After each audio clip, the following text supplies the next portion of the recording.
Hello, this is Dan, and in the garage today, gonna do, basically need to change tires on the Tesla here.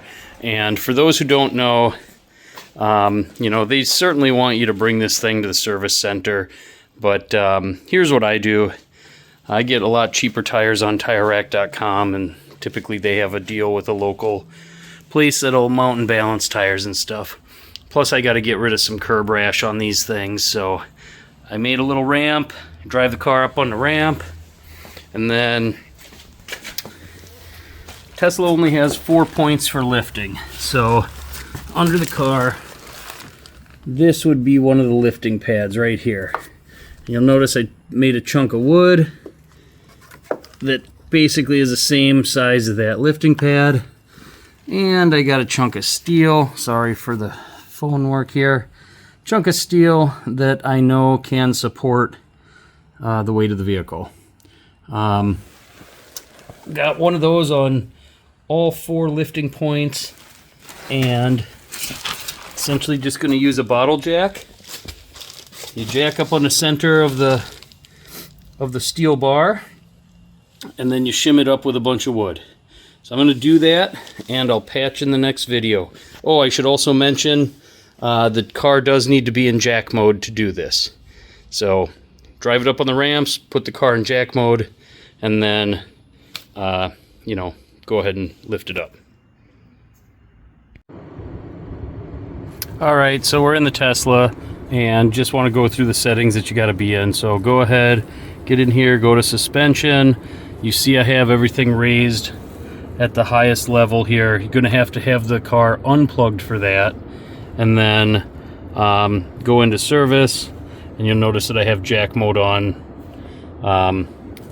So that is exactly why you see the wheels are off when you're in the suspension mode. So if you go to service and turn that back off and go to suspension, it's got the wheels back on. So that's really what we got going on here. Got to have a little ground clearance to get the jack underneath there. Whoops. So service, jack mode. That's really what you need to be in order to do this operation. So here's an example of what you want to do. You want to take the bottle jack, you want to put it right in the middle. You want to make sure that your wooden pad is lined up perfectly on the designated lift point of the vehicle. Jack it up. Put these chalk blocks there. So right now it's not lowered yet. You can see I can move this thing around. I can move this one around. And you see the wheel is slightly off the ramp. So once you do that, you can go ahead here, let this down. And I have that on there tight. There we go. Let that all the way down. And now your wooden blocks created a bridge. Push that down. You're still up off that.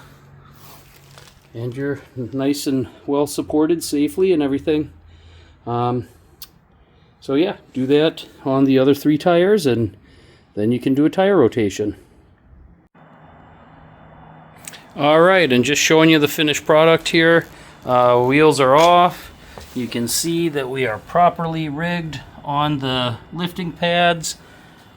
Chalked up. We got a little bridge there with the 4041 steel. Even got labeled bins for the lug nut covers and lug nuts. And this is kind of the operation when you're lifting it. So, because you only have 1 pad per corner to lift from, you have to get creative. And they do make like super expensive jack stands just for this purpose, but I think I only spent, I don't know, $30 to $50 in some wood. And, everything is just sitting here, doing all right. I guess this is how you teach a Tesla how to fly. So, yeah, that's where we're at. We're all lifted up on blocks. So, hope you enjoyed this video.